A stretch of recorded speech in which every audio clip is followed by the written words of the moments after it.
नहीं रहता, ज्ञान रफू चक्कर हो जाता है जब अभिमान मन में आता है तब। और सबसे बड़ा अभिमान तो है अपना स्वयं का अभिमान कर लेना। हम अभिमान कर ले हमसे अच्छा कथावाचक कोई नहीं, हो गई कथा, सब बेकार। अभिमान जहां मन में प्रवेश किया वहां से ज्ञान रफू चक्कर। तो शिव जी कहते हैं देवी एक बार क्या हुआ कि नारद जी उत्तराखंड की ओर जा रहे थे। हिमालय की गुफाओं की तरफ जैसे ही पहुंचे तो वहां पर नारद जी ने सुंदर पर्वतों को देखा, वृक्षों को देखा, सुंदर नदियों को देखा। तो नारद जी का मन ठहर गया, नारद जी का मन रुक गया और उन सुंदर रचना को देख करके नारद जी के मन में भगवान श्री रमापति के चरणों के प्रति अनुराग उमड़ बैठा, प्रेम उमड़ गया। पर्वत देखे, वृक्ष देखे, नदी देखी, झरने देखे। देखिए किसी का मकान देखे हम, किसी की फैक्ट्री देखे हम, तो किसकी याद आएगी? मकान मालिक की याद आएगी कि नहीं आएगी? जिसका मकान है उसकी याद आएगी ना। ये फैक्ट्री किसकी है? फलाने की है। ये मकान किसका है? उस व्यक्ति का है। उसकी याद आएगी कि नहीं आएगी? तो ये नदी, पर्वत, पहाड़ ये देख करके किसकी याद आना चाहिए? ये हमने और आपने तो बनवाई नहीं। किसकी याद आना चाहिए? एक कोई महाराज जी थे, कोई अलमस्त फकीर। किसी भक्त ने आकर के उनसे पूछा कि महाराज आप कहते रहते हो कि ये सब खुदा की खुदाई है, समझ में नहीं आई, खुदा की खुदाई समझ में नहीं आई। तो उस फकीर ने सोचा कि इसको ऐसे समझ में आएगा नहीं। उससे कहा सुबह आना 8 बजे, सब समझ में आ जाएगा। सुबह 8 बजे आया और वह फकीर उसको हिमालय की तलहटी में ले गए और एक ऊंचे पर्वत पर चढ़ा ले गए। उस पर्वत पर चढ़ा करके उन्होंने कहा ये देख क्या बह रहा है? बोले गंगा नदी है। तो फकीर बोले, संत बोले यही है खुदा की खुदाई। तो उसने माथा पीटा, ये खुदा की खुदाई? तो फकीर बोले और क्या तेरे बाप ने खुदाई की?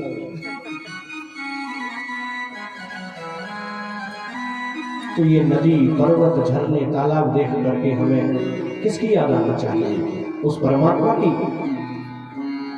बड़ा सुंदर पद है ये, मिट्टी काली पीली हरे वन। देखो मिट्टी में भी कोई रंग बना दिए। मिट्टी काली पीली हरे वन, आसमान का रंग नीला। आसमान कैसा है?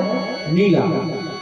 मिट्टी काली पीली हरे वन, आसमान का रंग नीला। सूर्य सुनहरा, चंद्रमा शीतल, सब कुछ उसी की लीला। चंद्रमा को शीतलता दे दी, सूर्य को सुनहरा बना दिया, गर्मी दे दी। सबके भीतर स्वयं छिप गया। हमारे भीतर भी है, आपके भीतर भी है। सबके भीतर स्वयं छिप गया, सृजनहार सृष्टि का है। जिसको हम परमात्मा कहते, ये सब खेल उसी का है। कितनी सुंदर कारीगरी है। क्षण भर को भी नहीं छोड़ता, सदा हमारे साथ में है। हम कहें भगवान साथ नहीं देता, गलत, बिल्कुल गलत। एक वाक्य आपने पढ़ा होगा, अक्सर सुना होगा, भगवान के घर देर है अंधेर नहीं। मैं आपसे पूछना चाहता हूं ये बात सही है क्या? सही है? और मैं कह रहा हूं ये बात गलत है। हाँ, इसमें आधी बात सही है। भगवान के घर अंधेर नहीं है, ये बात सही है। भगवान के घर देर है, गलत। भगवान के घर देर बिल्कुल नहीं है। अगर भगवान आने में देर कर रहे हैं तो कहीं ना कहीं हमारे बुलाने में देर है।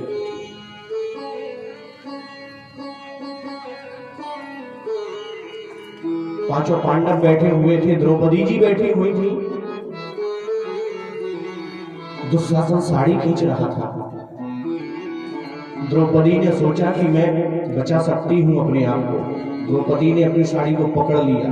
भगवान ने सोचा कि शक्तिशाली बन रही है, बलशाली बन रही है, बचा सकती है अपने आप को, मेरे को क्या पड़ी, मैं क्यों जाऊं।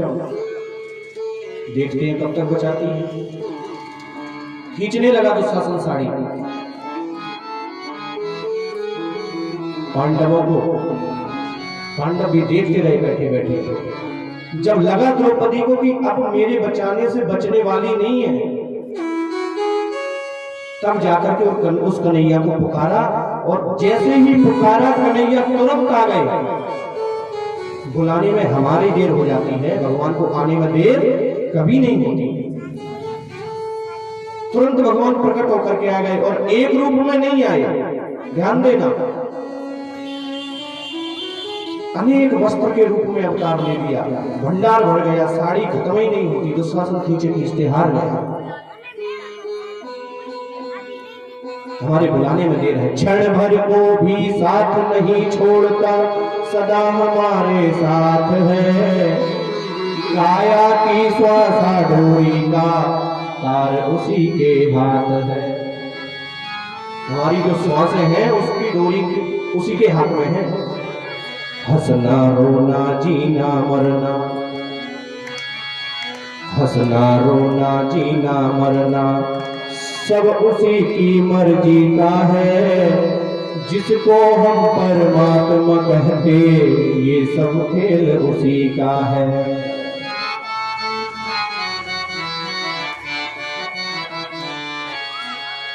नारद जी ने देखा हिमालय की सुंदर तलहटी को, भगवान की याद आ गई। क्या सृष्टि रची है परमात्मा ने भी। मोरों के पंख में देखिए क्या सुंदर रंग भरा कि कभी फीका नहीं पड़ता। भगवान की पैकिंग देखिए,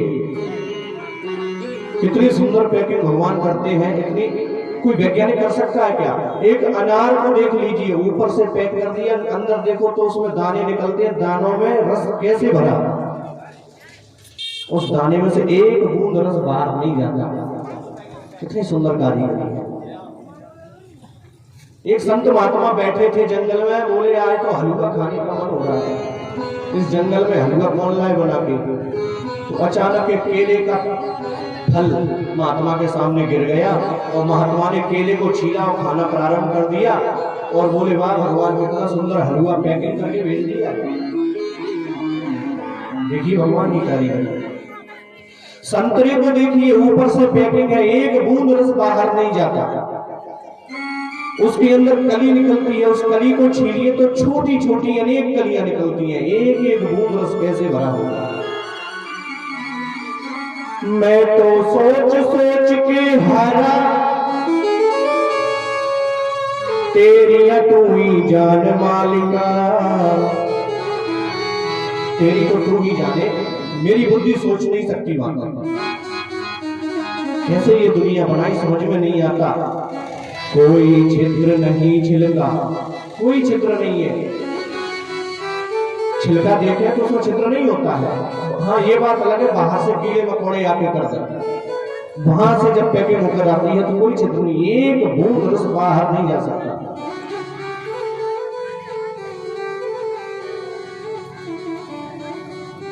तो देखिए भगवान की कारीगरी, सोच सोच कर मन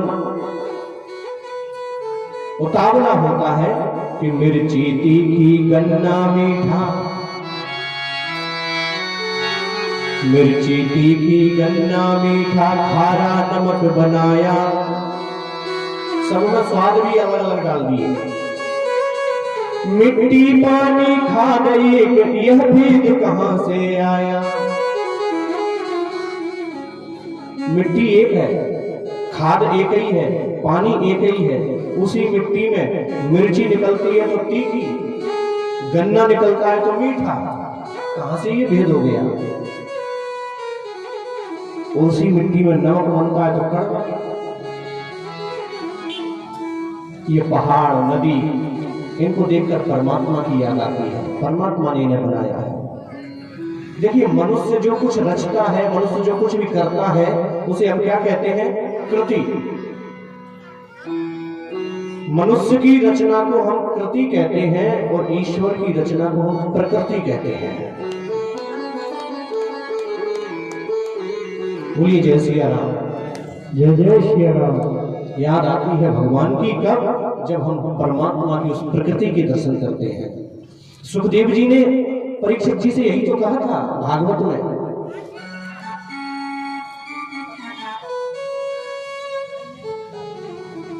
आसन सिद्ध करके परमात्मा के स्थूल रूप के दर्शन करिए। स्थूल रूप क्या है भगवान का? प्रकृति ही भगवान का स्थूल रूप है। सूक्ष्म रूप में परमात्मा हमारे और आपके भीतर विराजमान है, और स्थूल रूप में देखें तो प्रकृति भगवान की कमर है। प्रकृति पृथ्वी के ऊपर के जो 7 लोक हैं, भू भुवः स्वः महः जनः तपः और सत्य, ये भगवान की कमर के ऊपर के 7 भाग हैं, जिनमें सत्य भगवान का मुकुट है। पृथ्वी पर जो नदियां बह रही हैं, मानो भगवान की नाड़ियों में रक्त बह रहा है। पृथ्वी पर जो घास वृक्ष खड़े हैं, भगवान की रोम है। पृथ्वी के नीचे के जो 7 लोक हैं, तल वितल सुतल तलातल रसातल महातल और पाताल, ये भगवान की कमर के नीचे के 7 भाग हैं, जिसमें पाताल भगवान के तलवे हैं। ये स्थूल रूप है। नारद जी को भगवान की याद आई। नीरद सैल सर विपिन विभागा, भयं रमापति पद अनुरागा। लक्ष्मीपति के चरणों में उनका प्रेम हो गया।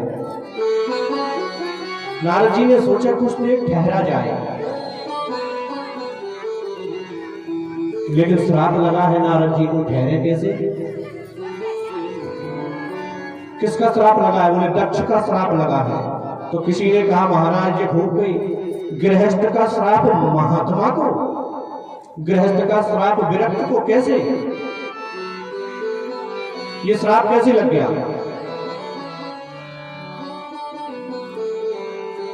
तो नारद जी जब घूमते थे, तो नारद जी तो साधु बनाने की मशीन है, नारद जी साधु बनाते थे। दक्ष के 10,000 बेटे थे, तो दक्ष के बेटों की जब शादी का नंबर आया, तो दक्ष ने कहा कि एक काम करो, पहले कुछ तपस्या कर लो, जीवन में साधना एकत्रित कर लो, उसके बाद में शादी कर लो। तपस्या करके लौट रहे थे, मार्ग में नारद जी मिल गए। नारद जी ने पूछा कहाँ जा रहे हो? बोले पिताजी ने कहा था पहले कुछ साधना कर लो, उसके बाद में विवाह करना। तो साधना करके लौट रहे हैं, विवाह करेंगे। नारद जी बोले क्यों जिंदगी बर्बाद करते हो? नारद जी ने उनको फिर से जंगल में लौटा दिया। साहब 10 के 10,000 बेटाओं को बाबा बना दिया। दक्ष को पता चला तो दक्ष ने श्राप दे दिया, तुमने मेरे पुत्रों को बाबा बना दिया, मैं तुम्हें श्राप देता हूं, 1-2 घड़ी से ज्यादा कहीं ठहर नहीं पाओगे। तो नारद जी ज्यादा टिक नहीं पाते। तो नारद जी श्राप सुन करके क्रोधित नहीं हुए, नारद जी का मन अशांत नहीं हुआ, नारद जी प्रसन्न हो गए श्राप सुन करके। क्यों? नारद जी बोले ये ठीक श्राप दिया। अभी जहां जाते थे एक जगह बैठकर रह जाते थे, 1 घंटा निकल जाए, 2 घंटा, 4 घंटा, 10 घंटे बैठ ही रह जाते थे, बातचीत हो जाती थी। तो अब 2 घड़ी से ज्यादा ठहर नहीं पाएंगे, ज्यादा ठहरेंगे नहीं, लेकिन ज्यादा लोगों से मिलेंगे तो अब थोड़ी देर बाद ज्यादा लोगों से मिलेंगे उठ करके।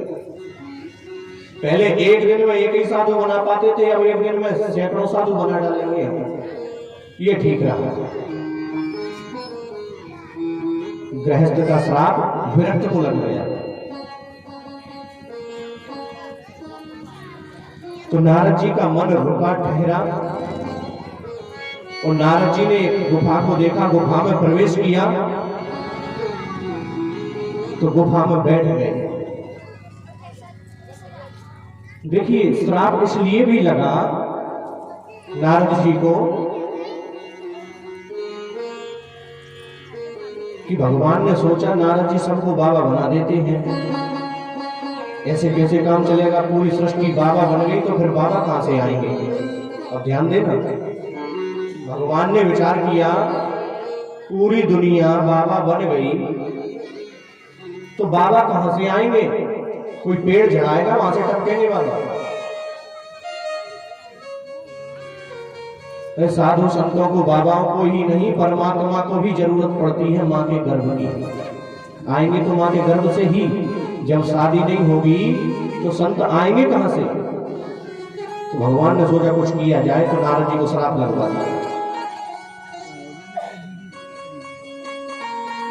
देखिए गृहस्थ और विरक्त थोड़ा सा अंतर है, इनमें ज्यादा अंतर नहीं है। क्या अंतर है, दोनों सड़क की, ऐसे मान लें कि किसी शहर से सड़क निकलती है, एक सड़क तो बाईपास होकर निकल जाती है और एक सड़क शहर के अंदर से होकर के जाती है।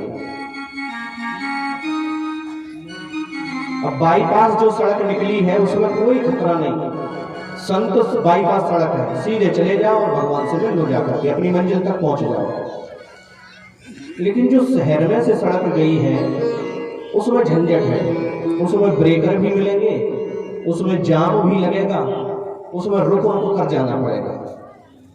तो गृहस्थ जो है वो शहर की सड़क है, इसमें कई जाम मिलते हैं, इसमें धीरे धीरे चलना पड़ता है। लेकिन एक बात और है कि दोनों सड़कें जाकर के एक ही जगह मिलती हैं, चाहे इधर से जाओ चाहे शहर के बीच से जाओ, मिलेंगी एक जगह। लेकिन धन्य तो उन गृहस्थों को है जो संसार के व्यवहार में, जो संसार में भी रह रहे हैं, ध्यान देना, संसार के व्यवहार के बाजार में अपनी जीवन रूपी गाड़ी को साधना की सड़क पर दौड़ा करके ले जा रहे हैं, और जिनमें अनेक जामों में वो फंसते जाते हैं। गाड़ी बीच में खड़ी है, पीछे वाला हॉर्न दे रहा है, मोटरसाइकिल वाले परेशान करते हैं, साइकिल वाले परेशान करते हैं, उन सबको सहन करके उस सड़क को पार करके अपनी मंजिल तक पहुंचता है। तो नारद जी का मन यहाँ पर ठहरा, भगवान के श्राप ने उसे बाधित नहीं किया और जाकर के गुफा में बैठ गए। गुफा में बैठ करके नारद जी ने जैसे ही भगवान की आराधना शुरू करी तो इंद्र का सिंहासन डगमगा गया, इंद्र घबरा गया। देखिए कोई भी तपस्या करने बैठे और इंद्र डरने लगते हैं, क्यों, मेरी गद्दी न चली जाए। इंद्र को ये अपनी गद्दी का स्वार्थ है, अपनी चिंता लगी रहती है। इंद्र ने देखा नारद जी श्राप करने नारद जी तपस्या करने बैठ गए हैं और इनकी तपस्या कहीं सफल हो गई तो मेरी गद्दी न चली जाए। इंद्र को यह डर लगा, तो इंद्र ने कामदेव को बुलाया। अब ध्यान दीजिए, यहां अभी पहले आपने कथा सुनी थी जहां शिव जी को काम भस्म करने आया था, शिव जी ने काम भस्म कर दिया, तो फिर यहां कामदेव कैसे आ गया। ध्यान देना, रामचरितमानस के अनुसार तो कामदेव को शिव ने भस्म कर दिया, लेकिन शिव पुराण के अनुसार कामदेव को भस्म किया और रति ने जब प्रार्थना करी तो पुनः कामदेव को भगवान ने जीवित कर दिया। और रामचरितमानस के अनुसार कामदेव को कब जीवित माना गया, द्वापर युग में। यहां कामदेव को इंद्र ने बुलाया और कामदेव से कहा कि तुम जाकर के नारद जी की तपस्या में विघ्न उत्पन्न करो।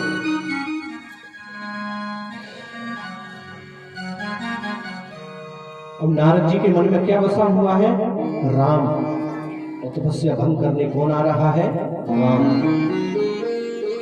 कामदेव गए, कामदेव ने अनेकों प्रयास किए, लेकिन नारद जी का चित्त अपनी जगह से बिल्कुल नहीं टिका। कामदेव का कोई असर नहीं। कामदेव ने सोचा कि मेरा कोई असर नहीं, क्योंकि उस स्थान की महिमा ही ऐसी थी, कोई असर नहीं। तो कामदेव ने अपना पैतरा बदला और कामदेव जाकर के नारद जी के चरणों में गिर गए। अब प्रशंसा करने लगे नारद जी की, कामदेव जी नारद जी कहते हैं, वाह मुनिवर, आपके समान तो कोई धन्य नहीं। अरे मैं जब कैलाश पर्वत पर गया तो मेरे बाणों से आहत होकर शिव जी की भी समाधि खुल गई, आपकी समाधि नहीं खुली। अब देखिए, कामदेव के बाणों से तो नारद जी की समाधि नहीं खुली, लेकिन कामदेव ने प्रशंसा रूपी ऐसा बाण चलाया कि नारद जी ने अपनी आंखें खोल ली। प्रशंसा बहुत खतरनाक बाण है, हर कोई इसे नहीं सह सकता। आगे की कथा में सुनेंगे आप, हनुमान जी ने कैसे जीता प्रशंसा को। प्रशंसा सहन नहीं हुई और नारद जी की समाधि खुल गई। तो नारद जी ने मन ही मन विचार किया, वाह नारद, तुमने काम को जीत लिया, तुम बहुत बलशाली हो, अब क्रोध को और जीतो। तो नारद जी को क्रोध नहीं आया। नारद जी ने उससे कहा कि जाकर के इंद्र को कह दे कि मुझे काम कुछ नहीं बिगाड़ सकता और मुझे क्रोध भी नहीं आता, मैंने क्रोध को भी जीत लिया है, मैं शिव जी की तरह तो मैं भस्म नहीं करूंगा। नारद जी को अभिमान होने लगा अब यहां से, और जाकर इंद्र से कह दे कि मुझे इंद्र की कुर्सी का भी लोभ नहीं है, मैं कुर्सी के लिए तपस्या नहीं कर रहा हूं।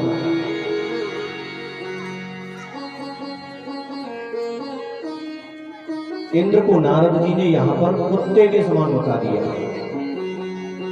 नारद जी कहते हैं कि वह इंद्र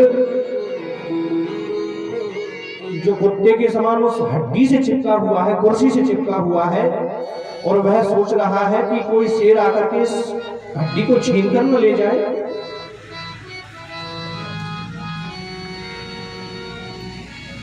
मुझे कुर्सी का लालच नहीं है, कुर्सी का लोभ नहीं है।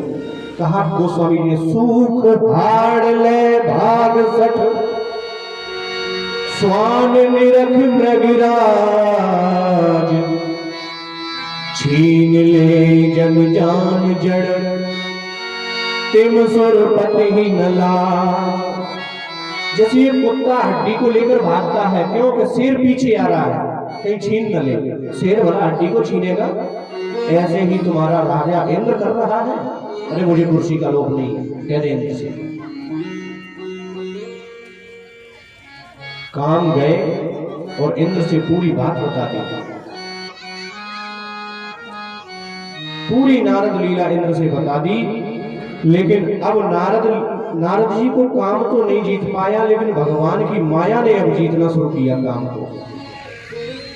नारद जी उठे और उठ करके कहां गए, बाबा की लेखनी कह रही है, तब नारद गवने शिव पाही, नारद गवने शिव पाही, सीता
कैलाश पर्वत पर।